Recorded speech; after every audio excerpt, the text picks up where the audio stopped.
বন্ধু বানান, দোস্ত বানান, কিন্তু বন্ধুটা যেন ভালো হয়, সে যেন আপনাকে মসজিদমুখী করে, সেই বন্ধু যেন আপনাকে মসজিদ থেকে দূরে না করে দেয়।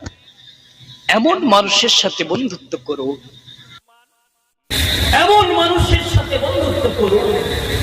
কেননা কোরআনের আয়াতের মধ্যে এসেছে, আল্লাহ পাক বলেন, ইয়াউমা ইয়াউযু যালিমু আলা ইয়াদাইহি, সেই দিন